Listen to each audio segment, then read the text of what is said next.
Olá, pessoal, bom dia a todos vocês. Nós estamos dando início a mais uma aula, né? E nessa aula de hoje, né, eu vou falar um pouquinho para vocês sobre o quadro Guernica, né, que inclusive foi uma das atividades que eu passei para vocês na última aula, né, no qual vocês deveriam fazer uma pesquisa sobre esse quadro, né, e contando um pouquinho sobre a história aí, né, desse quadro.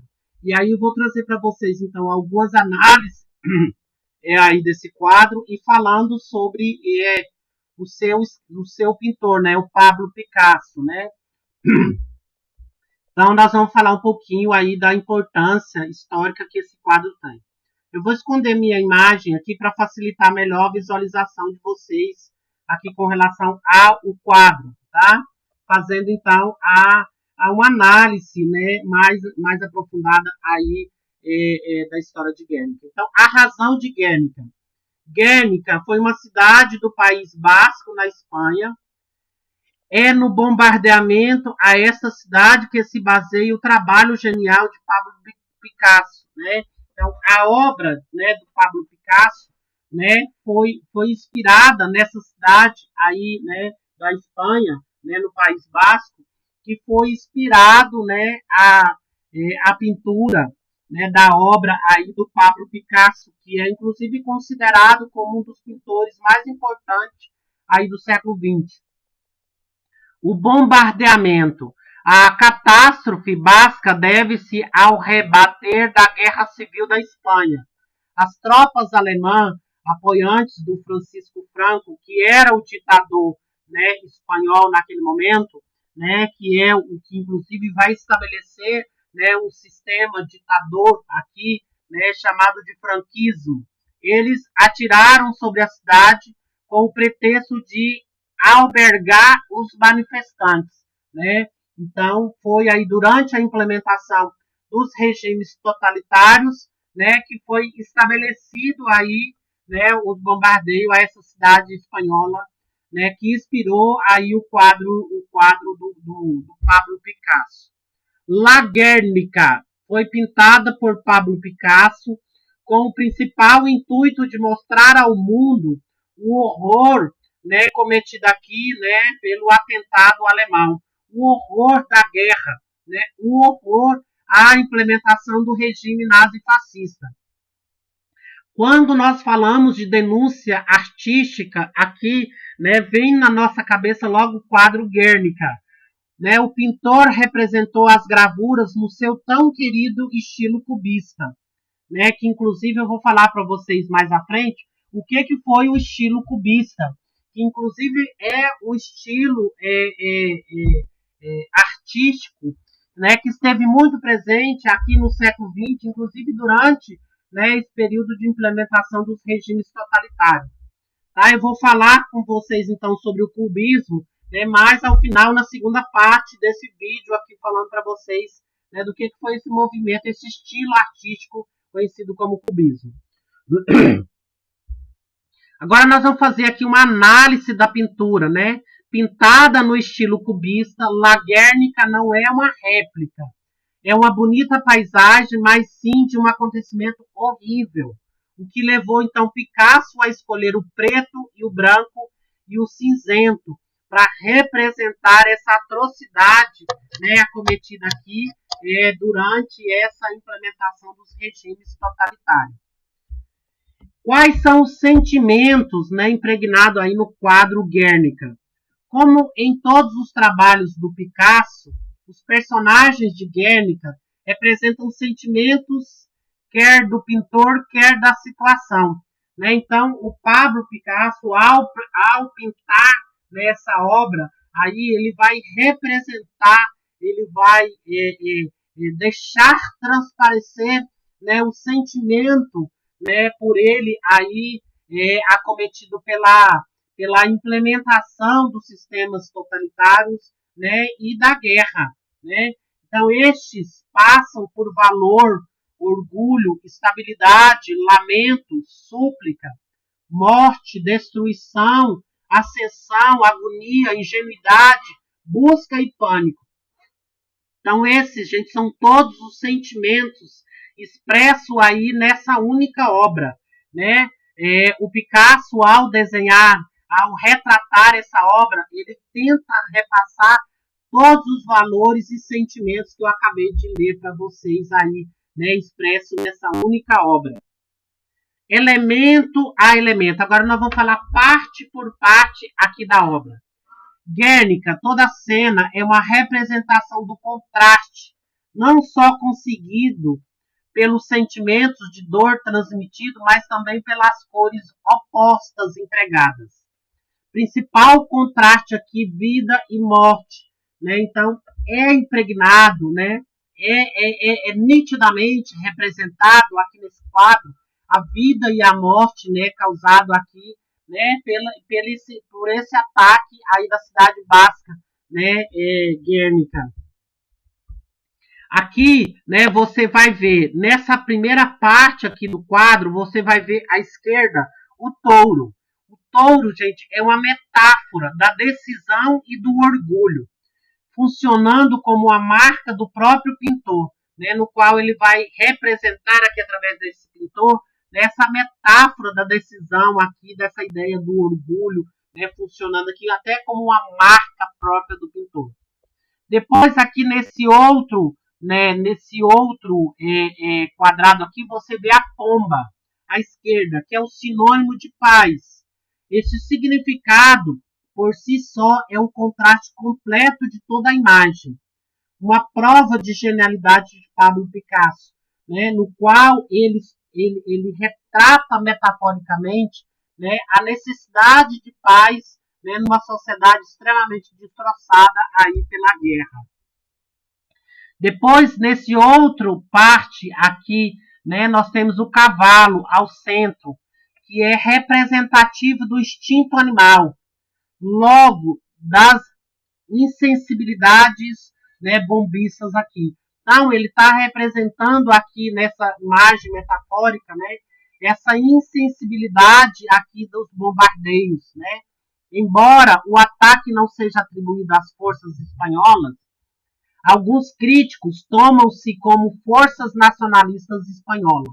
Então, ele, metaforicamente, ele retrata essa insensibilidade, essa incapacidade aqui do ser humano, né, de sentir dor, de sentir remorso, né, pela prática, né, aqui da guerra. Depois você vê aqui a lâmpada, ao centro no topo, associada ao sol, a omnisciência divina, que aqui observa a cena sem se manifestar de qualquer forma.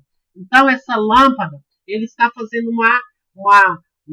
associando-se ao sol e à figura divina, né, a onisciência, né, de Deus aqui, né, que vê e que não faz nada, né, deixando que a própria sociedade traça os seus próprios caminhos, né? Então, aqui o artista, ele quer observar, né, trazer essa ideia. Depois aqui, né, nesses 4 recortes, você, por toda a obra, você pode ver, então, mulheres, né, retratado aqui o sofrimento e a injustiça, né, desse acontecimento. Espelho da ingenuidade perante a situação. O desespero, né, aqui de toda a sociedade diante de toda essa tragédia, né, está bem patente em todas essas figuras, né, está presente aí, né, em todas essa imagem da tristeza e do desespero e não poder fazer nada. Depois, à esquerda, você vê criança, sentimentos de injustiça, mágoa e obscuridade do acontecimento. A criança morta é uma das gravuras mais chocantes de todo o quadro, né? Você vê aí a mãe chorando, né, pelo filho morto nos seus braços, né? Essa é a cena do quadro, né, no qual o Pablo Picasso representa aqui nesse quadro, né, a tristeza, o sentimento de injustiça, de mágoa, né, aqui de uma criança morta nos braços da mãe, né, e ela não podendo fazer nada. Depois, aqui nesse outro recorte, você vê o guerreiro sem braços, né, embaixo. Forma de expressar a quebra, a fragmentação. Pelo seu status militar e pela sua posição no quadro, o soldado representa uma grande derrota em termos militares. Então, a representação aqui, desse recorte, né, do quadro, é dizer que, né, os soldados não conseguiram, né, derrotar e acabar aí com as atrocidades cometidas pela guerra. Agora, Guernica hoje. Hoje em dia, Guernica encontra-se exposta no Museu Rainha Sofia, em Madrid. O quadro esteve exposto em Nova York durante os últimos anos da ditadura franquista, mas voltou à Espanha quando o líder faleceu. Deixa eu voltar agora a minha imagem aqui para vocês me verem, para vocês verem que eu estou aqui. O quadro é um dos principais destaques do museu e é visitado por milhões, né, aqui todos os dias. Agora eu vou falar um pouquinho, né, aqui, né, do Picasso e aprofundar um pouquinho mais, né, na história e obra, né, no qual ele pinta aqui o Guernica. Então esse é o Picasso, né, o responsável aí por pintar o quadro Guernica, né, o responsável aí por esse quadro, ícone denunciante, né, das atrocidades cometidas aí pela guerra e pela imposição, né, dos regimes totalitários, principalmente do regime franquista, né, aqui na Espanha. Pablo Picasso, ou Pablo Diego José Francisco de Paula Juan Nepomuceno Crispim Cipriano de la Santíssima Trindade Ruiz Blasco Picasso e López. Nasceu em 25 de outubro de 1881 em Málaga, na Espanha. Segundo biógrafos, ao nascer foi considerado um natimorto, ou seja, pois após sair do ventre da mãe, o bebê não apareceu nenhum sinal de vida. Né? Então, ele acredita-se que ele nasceu quase morto. Depois do ocorrido em seu nascimento, sua família quis garantir a proteção dos céus. Na hora do batismo, reuniu uma série de referências a santos protetores, por isso esse nome tão grande, né? Porque ele nasceu aí quase que morto, né? Representando quase nenhum sinal de vida. Por isso que ao batizá-lo, né, a família, né, fez referência, né, a esses vários santos aí ao serem batizados. Picasso passou por várias fases com características e elementos distintos de pintura, porém trabalhou também, né, com coerência, esculturas e gravuras, sendo tudo motivado, né, por seus amores.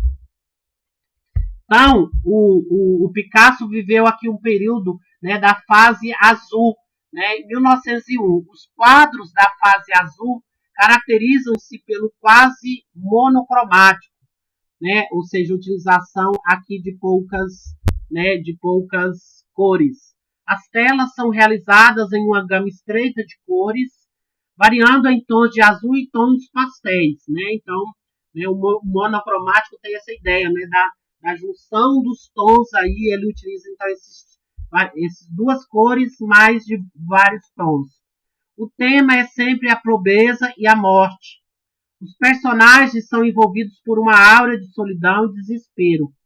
Os olhares são entristecidos, a tez pálida, os pés descalços, né? Então, esse é a primeira fase, né, aqui do Picasso, né, em representar aí nos seus temas, né, variando aí os tons azuis e tons pastéis, né, e representando a pobreza e a morte, né, a tristeza, o desespero, né, aqui, né, crianças, né, com os pés descalços, que é o que vocês podem observar, né, nesse quadro, que é chamado A Vida, de 1903. Essa pintura é inspirada no suicídio do pintor Casagemas, amigo de Picasso.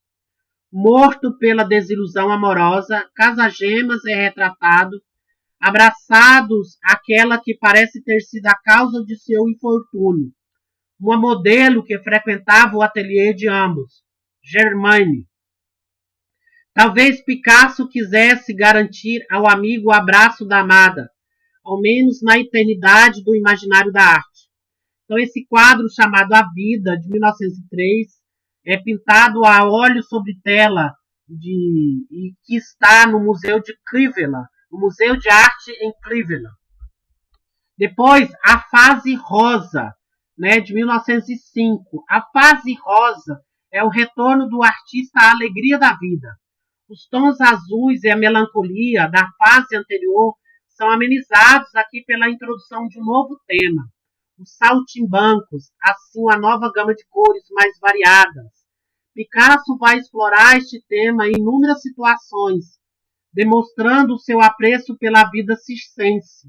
Né? Então, aqui ele vai trazer o circo, né? A alegria, né? a festividade aqui nas suas pinturas. Retratou famílias de acrobatas, mulheres com seus bebês em meio a animais do circo, meninos treinando malabarismo sobre bola, meninas adestrando cavalos. As cores são mais suaves, predominando os tons vermelhos, muito pálidos, assim como o tom geral da pintura torna-se mais luminoso. Então aqui você vai ver, né, o quadro, né, chamado e titulado como A Família de Saltimbanco, de 1905. Em 1914, essa obra atingiu mais alta cotação que jamais uma obra de um pintor vivo havia alcançado. Conhecido também por Os Saltimbancos, o quadro foi resultado de um longo e minucioso trabalho prévio, marcado por modificações e recomeços. É ainda considerado como símbolo do período rosa, pela diversidade de cores e pela presença da família circense, que alegra muito os pintores, ambos característicos marcantes do período. A Família de Saltimbancos, de 1905, né, a pintura óleo sobre tela, está na Galeria Nacional de Arte, né, em Washington, nos Estados Unidos. E aí, em 1907, a gente inicia essa fase do cubismo, né, que seria então o estilo, né, aqui artístico. A primeira tela cubista de Demoiselle d'Avignon, retratado em uma cena de meretrício, Picasso converte as personagens em verdadeiros ícones primitivos anímicos. Como deusas da fertilidade e tribais, as personagens tornam-se míticas pelas misturas de aspectos antropomórficos, com geotrismo típico de arte primitiva. Essa mistura, né, essa mistura de antropomorfologia, é a mistura do humano com o animal. As principais características desse tipo de arte: a geometrização das formas e volumes, a renúncia da perspectiva, o claro e o escuro perde a sua função, a representação do volume colorido sobre superfícies planas, sensação de pintura escultórica, cores austeras do branco ao negro, passando pelo cinza por um ocre apagado ou um castanho aí suave.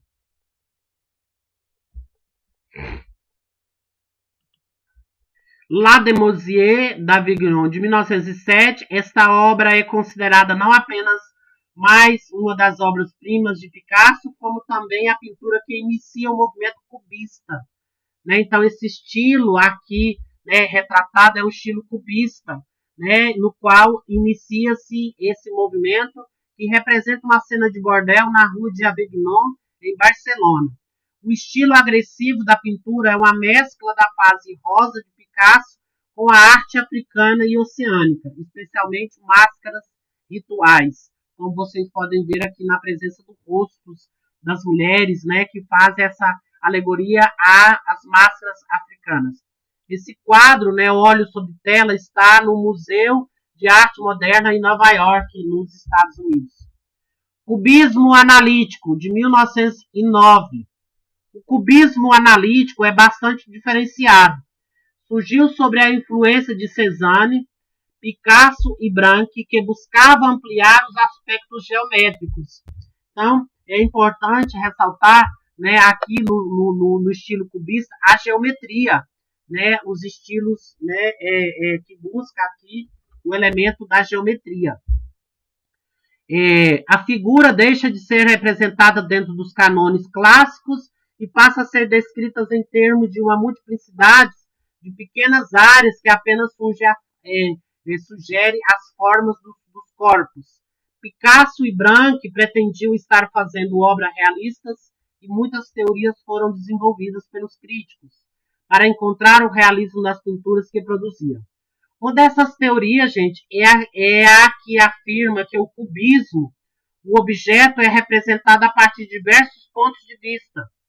Por isso, o aspecto caleidoscópico, né, no qual, né, a obra representada aqui pelo ator, pelo autor, né, pelo pintor, né, aqui em diversos ângulos. Por isso é chamado de caleidoscópio. Caleidoscópio, né, é um instrumento que você pode observá-los em vários ângulos.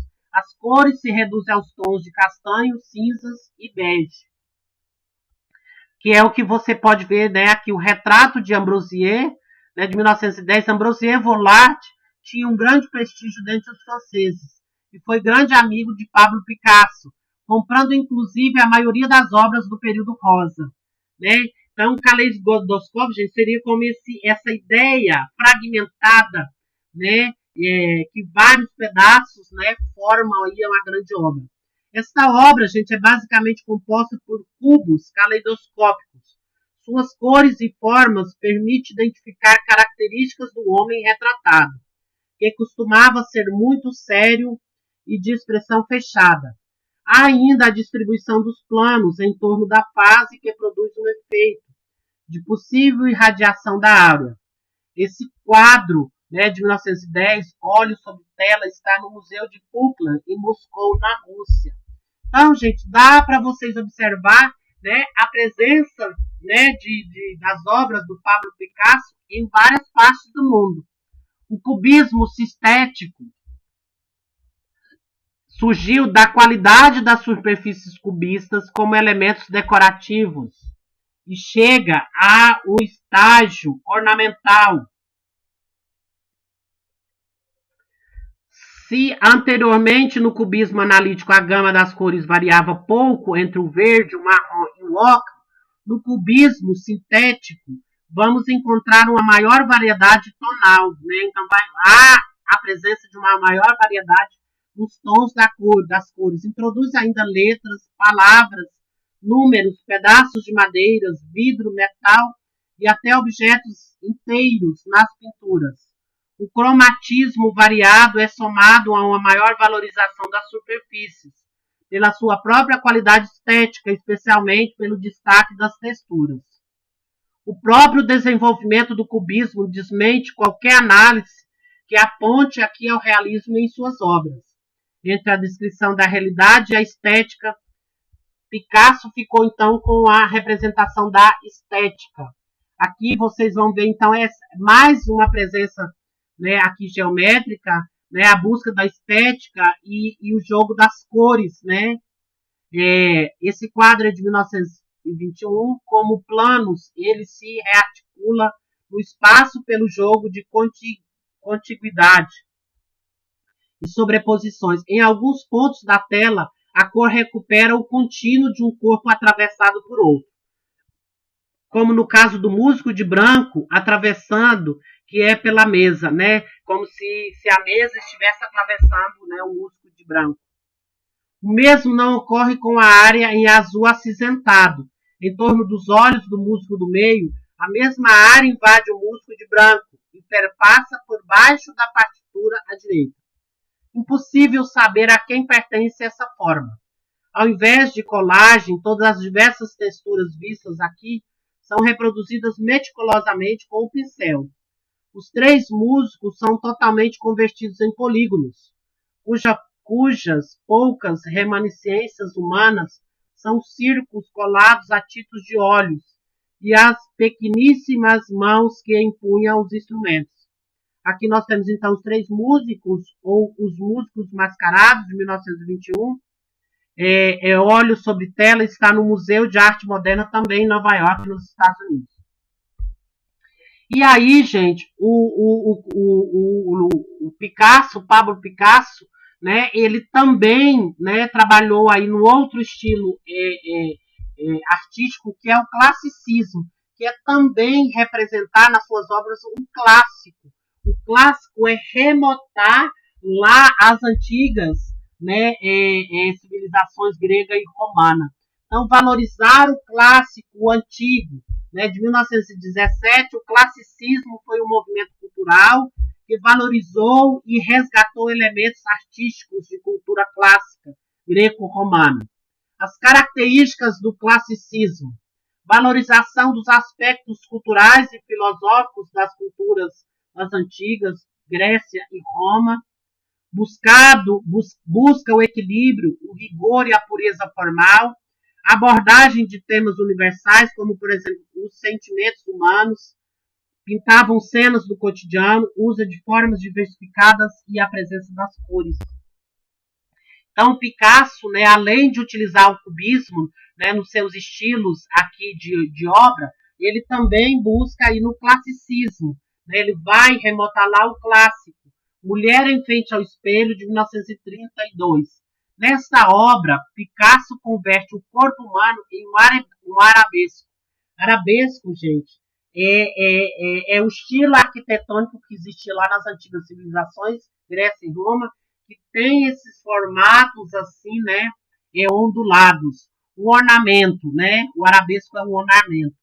Embora sugira de longe a anatomia humana, especialmente no perfil do rosto da menina, todo o resto da pintura é um inventar com formas típicas dessa fase do artista. Os seios e as nádegas surgem como elementos eróticos em um universo onde predominam as curvas e as esferas. A extrema riqueza das texturas e das cores torna a obra radiante. O espelho é parte fundamental. Mulher em Frente ao Espelho é uma pintura óleo sobre tela que está no Museu de Arte Moderna em Nova York, aqui nos Estados Unidos. E também nós temos um outro estilo utilizado pelo Pablo Picasso, que é o surrealismo. Né? É transportar as suas obras para o surreal, para o mundo dos sonhos, para o mundo do imaginário.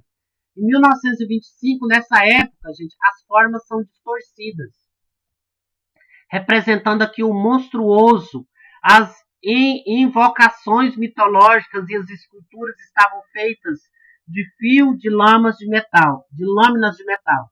Se consideram surrealistas as obras onde Picasso combina o monstruoso e o sublime na composição de figura, meio máquinas e meio monstros, de aspectos gigantescos e às vezes terrível.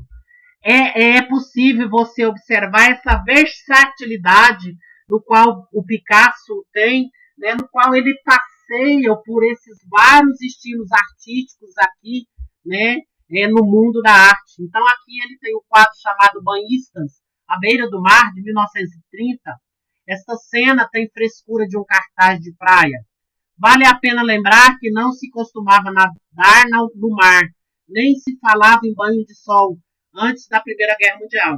Então, gente, antes da Primeira Guerra Mundial, no cotidiano do europeu, não era comum você ir para a praia, você tomar um banho de sol, né, andar aí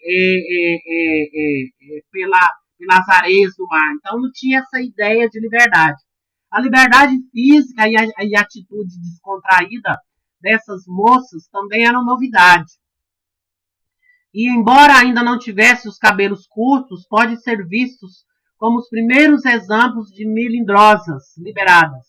Portanto, o que não era característico de Picasso, a tela registra uma moça nos costumes sociais, embora esta não fosse necessariamente sua intenção ao pintá-la. Ele mesmo se tornou um adepto da praia. Este quadro foi inspirado por uma visita a Biarritz, banhista à beira do mar, que é um acervo particular. Anos de guerra e pós-guerra. Foi uma das fases em que Picasso entrou para a política. Teve mais influência e foi quando ocorreu o ataque aéreo nazista contra a cidade basca, né, de Guernica. Por isso que o quadro, né, é chamado de Guernica.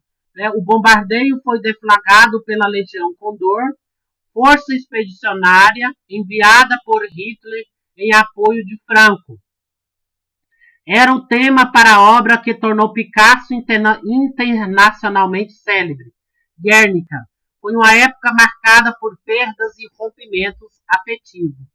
E aí você vê então a Guernica de 1937, né? Que é a obra mais importante do Picasso, que fez com que ele se tornasse conhecido mundialmente, né? E aí, como eu fiz, né, a análise desse quadro para vocês, eu vou trazer aqui um pouquinho só, né, do significado, né, do Guernica, fazendo essa síntese, esse apanhado aí, né, do Guernica. A força agressiva desmensurada é representada por um touro que atravessa a tela vindo desde a direita, destruindo toda a sua frente e que agora para à esquerda de boca aberta, cauda empinada para contemplar o resultado de sua ação.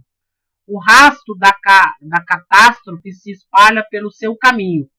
Os braços abertos para o ar grita pela dor do impacto. Outra figura se agacha para fugir, os olhos arregalados acompanhando o movimento de fúria.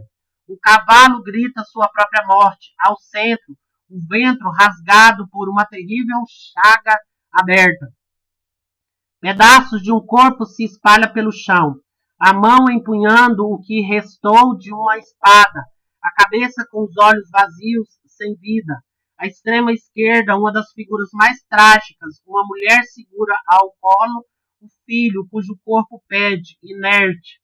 O grito da dor, da perda, soma-se ao terror das expectativas do ataque do touro, que parece agora vai investir contra ela. Acima, uma figura assiste, todos os olhos arregalados, boca aberta, segurando um lampião, apesar da luz acesa. Alguns críticos associam essa personagem à Estátua da Liberdade de Nova York, que é uma metáfora dos Estados Unidos da América. O quadro Guernica, de 1937, é uma pintura sobre óleo sobre tela, que está no Museu Nacional de Arte, né, Reina Sofia, em Madrid, na Espanha.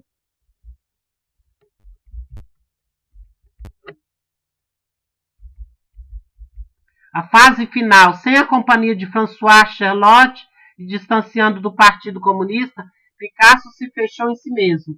A solidão durou pouco. Em 1954, Jacqueline Hoff passou a viver com ele.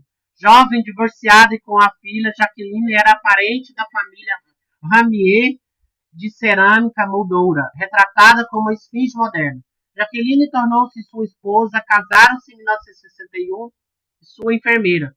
Procurou proteger a intimidade do pintor, que teve de suportar aos 83 anos a publicação de Life Art Picasso, Vida com Picasso, livro de memórias de François Gillot, lançado em 1964, em que foi retratado como velho devasso.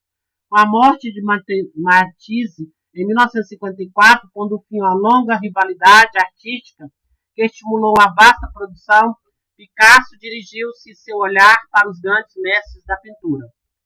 Em 1955, adquiriu a Vila La Californie, em Cannes. Em 1958, enquanto se cedia às retrospectivas e às homenagens, Picasso adquiriu o Palácio de Valvernagues. Em 1961, mudou-se para a Casa Provençal, em Notre-Dame de Vie, em Mougins, na França. Morreu em 8 de abril de 1973, aos 91 anos. Foi sepultado em Valvernagues. Segundo pesquisadores, morreu com problemas na visão, na vesícula e na próstata. E aí nós temos então, né, uma das obras, né, aqui sua releitura, que não vou falar aqui, tá? Então eu termino aí essa aula fazendo, né, essa memória aí do quadro Guernica e trazendo Picasso, né, como um desses maiores pintores modernistas, né, que retratam o momento da guerra, né, aí, né, e da implementação do nazismo, né, dos sistemas totalitários, né, nazismo, fascismo, franquismo e salazarismo aqui na Europa. Termino vocês essa aula, né, magnífica, que eu gostei muito de prepará-la para vocês, né, deixando aí um grande abraço, fiquem com Deus e até a próxima aula.